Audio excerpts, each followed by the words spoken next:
Bonsoir à toutes et à tous, nous sommes très heureux de nous retrouver ce soir pour notre réunion de prière et de pouvoir encore ouvrir la Bible ensemble. Je ne sais pas si vous vous souvenez, mais il y a 2 semaines de cela, un mardi, nous avions médité ensemble sur 3 raisons de ne pas s'inquiéter. Nous avions lu donc ce texte qui se trouve dans Matthieu au chapitre 6 et à partir du verset 25 jusqu'au verset 34 où Jésus donnait cet enseignement sur l'inquiétude, sur la nécessité finalement de ne pas s'inquiéter. J'aimerais ce soir, si vous le voulez bien, que nous puissions lire ensemble le verset 33 de ce même texte, donc dans Matthieu au chapitre 6 et au verset 33. Cherchez premièrement le royaume et la justice de Dieu, et toutes choses vous seront données par-dessus. Vous est-il déjà arrivé de vous remettre en question sur vos priorités, de vous poser un instant et de vous dire « mais est-ce que j'ai bien mis les priorités dans ma vie? Est-ce que mes priorités sont bien les bonnes ?»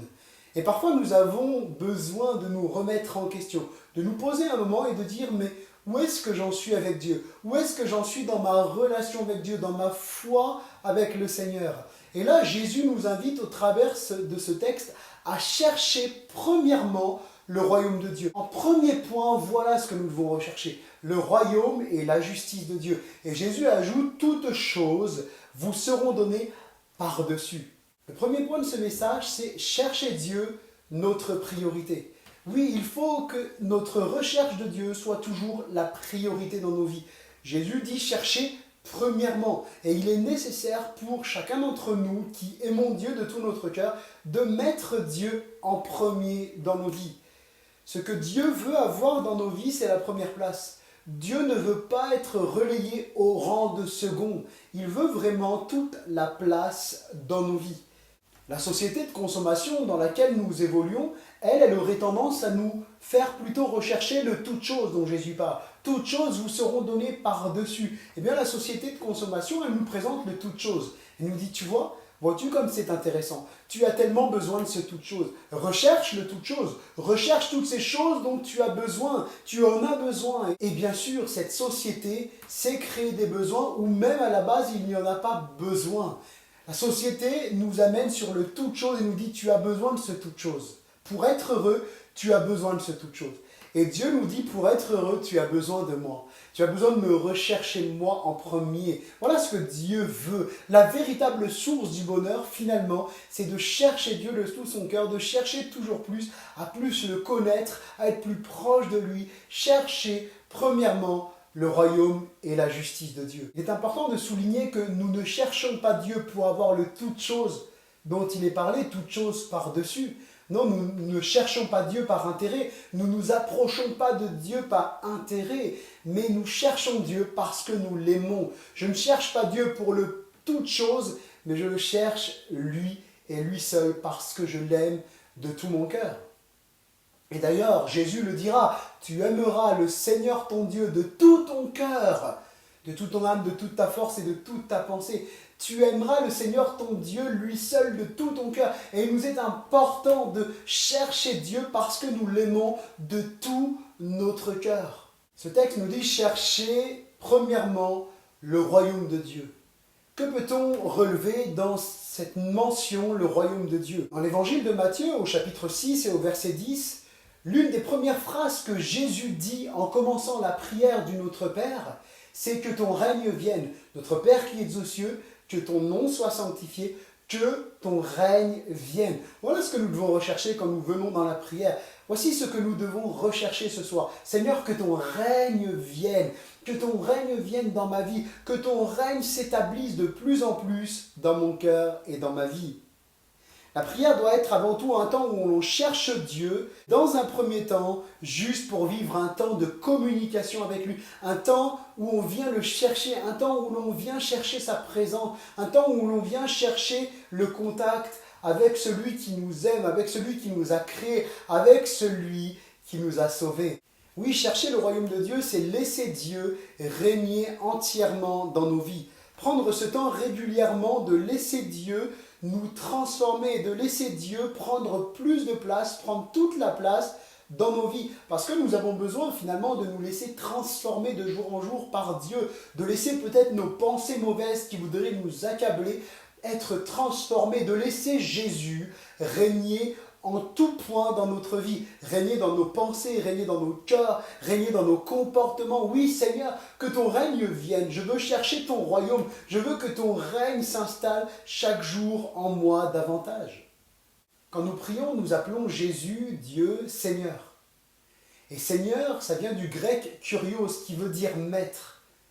En fait, quand nous prions en appelant Dieu Seigneur, c'est lui dire finalement, je t'appartiens, ma vie ne m'appartient plus à moi-même, mais je t'appartiens, je suis à toi, je ne m'appartiens plus, mais je suis à toi. Et nous pourrions nous poser cette question, Jésus est-il le Seigneur dans nos vies ? Nous avons l'habitude de dire que Jésus est notre sauveur, il nous a sauvés, il nous a retirés du péché, il a fait de nous des personnes nouvelles, mais est-ce que Jésus règne réellement dans nos vies ? Règne-t-il dans notre cœur? A-t-il toute la place qu'il doit avoir? Est-ce que quand Dieu met en lumière des choses dans ma vie, des attitudes, des comportements qui lui déplaisent, est-ce que je décide de me mettre en action pour régler ces choses? Ou bien alors je me dis, bon, c'est normal, il n'y a rien de grave, et puis je cherche à justifier mon péché, tout le monde le fait, bon, c'est pas si mal, puis la Bible, elle dit trop rien à un sujet. Ou est-ce que quand Dieu met quelque chose en lumière dans ma vie, je me mets en action et je dis Seigneur, je veux te plaire, alors je vais régler ça. Si cela te déplaît, eh bien je veux que tu règnes dans ma vie, je veux que rien ne me sépare, ne fasse une séparation entre toi et moi. Je veux vraiment te plaire et je veux vivre à 100% pour toi, Jésus. Est-il vraiment le Seigneur dans nos vies? A-t-il toute la place? Ou est-ce qu'avec le temps, des choses sont venues prendre la place petit à petit? Des habitudes, des péchés, des choses qui déplaisent à Dieu sont venues petit à petit se mettre entre nous et Dieu, à tel point qu'il y a un fossé, il y a un barrage entre Dieu et nous. Est-ce que Dieu règne toujours dans ma vie? Suis-je prêt à lui obéir en toutes choses? Suis-je prêt à obéir à sa parole? Suis-je prêt lorsqu'il me dit quelque chose à faire ce qu'il me dit? Et si ce soir nous prenions ce temps de dire Seigneur, que ton règne vienne, Seigneur, je veux vraiment que tu reprennes la place. Si peut-être je me suis éloigné un peu de toi, si peut-être j'ai fait des choses qui te déplaisaient, eh bien je veux vraiment revenir à toi de tout mon cœur, que ton règne vienne. Prends la place qui te revient. Ce soir, je viens pour chercher ton royaume, je viens pour que ton royaume s'établisse de plus en plus dans mon cœur et dans ma vie. Pour laisser Dieu régner dans notre vie, il ne faut pas qu'il y ait un autre maître dans notre vie. Parce que Dieu, lui, ne s'impose pas. S'il voit qu'il y a un autre maître dans notre vie, Dieu ne s'imposera pas. Mais Dieu ne fait pas de cohabitation. Dieu veut que nous soyons entièrement à lui. Dieu veut que nous soyons entiers pour lui. Dans Exode 34, au verset 14, il est écrit ceci. « Tu ne te prosterneras point devant un autre Dieu, car l'Éternel porte le nom de jaloux. Il est un Dieu jaloux. » L'idolâtrie a toujours été insupportable pour Dieu. Dieu a même puni à de nombreuses reprises le peuple d'Israël qui pratiquait, qui vivait dans l'idolâtrie. Oui, Dieu voulait un peuple qui lui soit entièrement consacré, entièrement dévoué, un peuple qui ne vit que pour lui. Et l'idolâtrie, finalement, qu'est-ce que c'est? Eh bien, l'idolâtrie, c'est quand une chose, une personne s'installe dans nos vies et prend tellement de place que Dieu est relayé au second plan.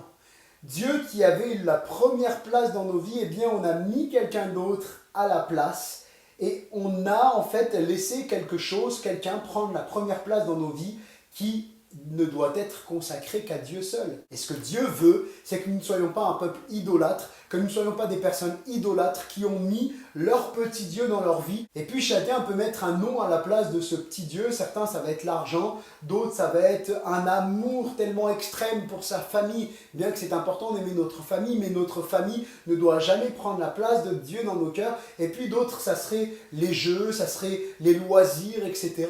Je ne dis pas que ces choses sont mauvaises en soi, mais elles ne doivent jamais remplacer la place de Dieu dans nos vies. Il se doit d'avoir la première place. Oui, quand Dieu parle d'être un Dieu jaloux, ce qu'il veut nous dire, c'est qu'il veut l'exclusivité.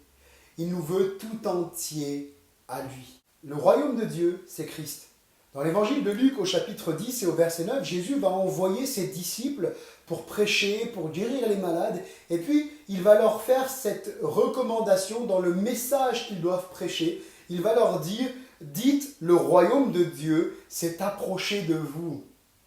Qu'est-ce que cela veut dire? Eh bien, tout simplement, le royaume de Dieu s'est approché de vous. C'est que la parole qui était avec Dieu, qui était au commencement avec Dieu, lui qui est le créateur de toutes choses, lui, Jésus, s'est approché de nous. Dieu s'est approché de nous en Jésus. Donc, en Jésus, le royaume de Dieu s'est approché des êtres humains. Oui, Dieu est venu en Jésus. Le royaume de Dieu, c'est Christ. Le royaume de Dieu s'est approché de nous parce que Dieu est venu incarné en Jésus. Il est écrit dans 2 Corinthiens 5, 19, « Car Dieu était en Christ, réconciliant le monde avec lui-même, en n'imputant point aux hommes leurs offenses. » Le royaume de Dieu, c'est Christ. Oui, Dieu était en Christ, Dieu était en Jésus. Jésus est Dieu et il est venu sur la terre. Il s'est approché de nous. Et finalement, quand nous devons rechercher premièrement le royaume de Dieu, nous devons rechercher premièrement Christ. Christ doit être le premier dans nos vies. Alléluia.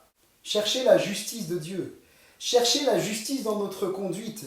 La justice de Dieu, c'est de mener une vie qui est juste aux yeux de Dieu, c'est-à-dire une vie qui lui est agréable. C'est une vie qui ne pratique plus volontairement le péché, qui ne se met plus sous l'esclavage du péché, mais qui vit pour Dieu. C'est une vie finalement qui déteste le mal, qui déteste le péché et qui aime Dieu. Avant, quand nous n'appartenions pas à Dieu, nous vivions dans nos péchés. Nous pratiquions le péché de façon volontaire, nous pratiquions volontairement ce qui déplaît à Dieu. Mais quand on aime Dieu, et quand on sait qu'il y a quelque chose qui déplaît à Dieu dans nos vies, eh bien nous allons tout faire pour régler ce problème tout simplement parce qu'on aime Dieu et cette situation nous est insupportable. Une personne ne peut pas se revendiquer chrétienne, se dire chrétienne, appartenir à Dieu si elle se plaît dans ses péchés, si elle est toujours en train de justifier ses péchés, si elle se plaît à vivre dans une vie qui ne plaît pas à Dieu. Oui, ce que Dieu veut, c'est que nous pratiquions la justice dans nos vies, c'est que le royaume et la justice de Dieu soient recherchés en premier dans nos vies, que nos comportements, nos paroles soient justes aux yeux de Dieu. Oui, Christ est mort sur la croix pour pardonner nos péchés, nous l'avons lu dans 2 Corinthiens 5, 19. Il n'impute pas aux hommes leurs offenses. Oui, Christ est venu et il a pris nos offenses, nos péchés. Il a porté cela sur la croix. Il a porté cela pour que nous puissions vivre une vie nouvelle, pour que nous soyons pardonnés de nos péchés. Il est ressuscité, il nous a donné une nouvelle vie. Et finalement, quand nous péchons volontairement, que nous faisons volontairement ce qui est mal aux yeux de Dieu, sans chercher à s'en sortir, sans chercher à se sortir de nos péchés, et que nous justifions nos péchés, que nous nous plaisons dans nos péchés, eh bien c'est comme si finalement ce que Jésus avait fait était inutile pour nous. Ce serait faire offense au sacrifice de Christ sur la croix. Et nous ne sommes pas des personnes qui aimons faire offense à Dieu, mais nous aimons Dieu de tout notre cœur, nous recherchons la justice de Dieu, nous recherchons ce qui est juste aux yeux de Dieu dans nos vies, nous voulons pratiquer la justice. Puis pour conclure ce message, j'aimerais lire avec vous dans Jérémie au chapitre 29 et au verset 13.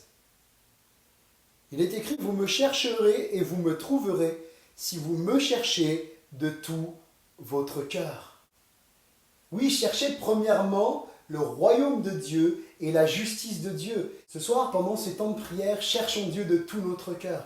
Cherchons Dieu, non pas comme des personnes qui pourraient venir dans la prière et puis, bon, c'est le devoir religieux de la semaine, il faut prier, mais cherchons Dieu de tout notre cœur. Approchons-nous de Dieu et il s'approchera de nous. Vous me chercherez et vous me trouverez si vous me cherchez de tout votre cœur. La condition pour que Dieu se laisse trouver, c'est que nous le cherchions de tout notre cœur. La prière n'est pas un acte religieux, un acte rituel, mais c'est un temps de communication avec Dieu, un temps où on vient chercher la présence de Dieu.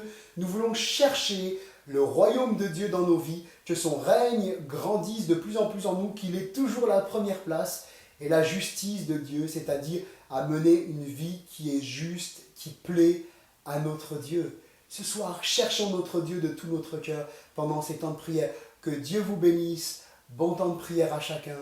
À bientôt.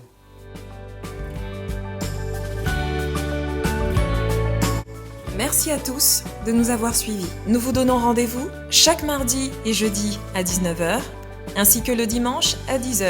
N'hésitez pas à vous abonner à notre chaîne YouTube. Vous pouvez également nous suivre sur notre page Facebook. Pour toute question ou demande de prière, vous pouvez contacter l'équipe pastorale qui se tient à votre disposition via le site internet add-dijon.com. Que Dieu vous bénisse.